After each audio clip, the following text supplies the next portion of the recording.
नमस्कार, मैं हूं विपुल और आप देख रहे हैं डेमोक्रेसी एक्सप्रेस। कर्नाटक की सिद्धारमैया सरकार ने एक बड़ा फैसला किया है। फैसला ये है कि अब वहां के स्थानीय लोगों को प्राइवेट कंपनियों की नौकरियों में 100% आरक्षण मिलेगा। ये खबर थोड़ी सी परेशान करने वाली है, खास करके हम लोगों के लिए जो बिहार, उत्तर प्रदेश, झारखंड हिंदी भाषी क्षेत्रों से आते हैं, क्योंकि हमारे यहाँ से बहुत सारे लोग बेंगलोर जाकर के कर्नाटक के अलग अलग जगहों पर नौकरियां करते हैं। मुख्यमंत्री सिद्धारमैया ने इस बात की जानकारी अपने एक्स अकाउंट पर दी। जब हंगामा हुआ तो मुख्यमंत्री ने इस पोस्ट को डिलीट कर दिया, मगर अब सरकार ये कह रही है कि हम इस आरक्षण बिल को लेकर के आएंगे। अब इस आरक्षण बिल को लेकर के खूब हंगामा मचा हुआ है। इस आरक्षण विधेयक में क्या कुछ है और इससे किसको लाभ मिलेगा और क्या कुछ दूसरों को नुकसान होगा जो कर्नाटक के नहीं है, चलिए आज इस पर हम बात करते हैं। कर्नाटक सरकार ने जो आरक्षण बिल लाया है उसमें निजी कंपनियों के लिए अपने प्रतिष्ठानों में कन्नड़ भाषी लोगों को आरक्षण देना अनिवार्य करने का प्रावधान है। इस विधेयक को गुरुवार को विधानसभा में पेश किए जाने की संभावना है। प्रस्तावित विधेयक के मुताबिक किसी भी उद्योग, कारखाना या फिर अन्य प्रतिष्ठानों में प्रबंधन स्तर पर 50% और गैर प्रबंधन श्रेणी में 70% आरक्षण स्थानीय लोगों को देना अनिवार्य होगा। कर्नाटक सरकार जो आरक्षण बिल लेकर के आ रही है उसका फायदा वहां के स्थानीय लोगों को मिलेगा जिनका जन्म कर्नाटक में हुआ है, जो 15 वर्षों से राज्य में रह रहे हैं। स्पष्ट कन्नड़ बोलना, पढ़ना और लिखने में सक्षम हो।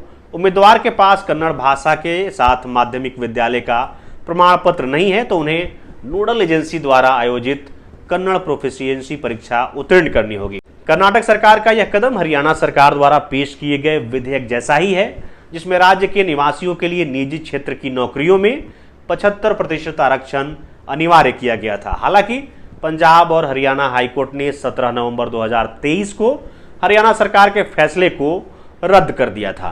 कर्नाटक की पहली महिला सांसद सरोजनी बिंदु राव महिषी की अध्यक्षता में आरक्षण को लेकर के एक रिपोर्ट तैयार की गई थी, जिसे 1984 में पेश किया गया था।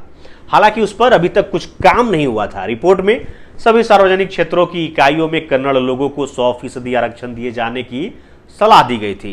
कर्नाटक में काम कर रहे सभी केंद्रीय कर्मचारियों और सार्वजनिक क्षेत्र के उपक्रमों में ग्रेड सी, ग्रेड डी की नौकरियों में कन्नड़ लोगों के लिए 100% आरक्षण दिए जाने की सलाह दी गई थी। महिषी रिपोर्ट के आधार पर ही सिद्धारमैया सरकार ने आरक्षण बिल तैयार किया है। मुख्यमंत्री सिद्धारमैया ने मंगलवार को एक पोस्ट सोशल मीडिया पर किया था, जिसमें उन्होंने लिखा था, कर्नाटक सरकार के मंत्रिमंडल ने राज्य में निजी कंपनियों में ग्रेड सी और ग्रेड डी के पदों के लिए कर्नाटक वासियों को 100% आरक्षण देने के प्रावधान वाले एक विधेयक को मंजूरी दी है। मुख्यमंत्री ने एक्स पर एक पोस्ट में कहा, मंत्रिमंडल की कल हुई बैठक में राज्य के सभी निजी उद्योगों में ग्रेड सी और ग्रेड डी श्रेणी के पदों के लिए 100% कन्नड़ भाषी लोगों की भर्ती अनिवार्य करने वाले विधेयक को मंजूरी दे दी गई है। कर्नाटक के मंत्री प्रियांक खड़गे ने कहा, यह विधेयक श्रम विभाग द्वारा लाया गया है। उन्हें अभी उद्योग मंत्री और सूचना प्रौद्योगिकी विभाग से परामर्श करना है। मुझे यकीन है कि विधेयक के नियम बनाने से पहले वे संबंधित मंत्रालयों से उचित परामर्श करेंगे और सबसे महत्वपूर्ण बात यह है कि वे उद्योग के साथ व्यापक परामर्श करेंगे। इसलिए घबराने की कोई जरूरत नहीं है। हम राज्य के लिए नौकरियों की सुरक्षा करने जा रहे हैं और साथ ही उनके परामर्श से उद्योगों में निवेश को प्रोत्साहित करेंगे। कर्नाटक के उप मुख्यमंत्री डीके शिव कुमार ने कहा, किसी भी निवेशक को चिंता करने की जरूरत नहीं है। हम चाहते हैं कि निवेशक कर्नाटक आए।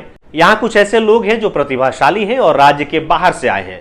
हम चाहते हैं कि वे कर्नाटक में काम करें। बाहरी लोगों के यहाँ काम करने के कारण बेंगलुरु की आबादी 1.4 करोड़ हो गई है। हम बस उन्हें अवसर देना चाहते हैं।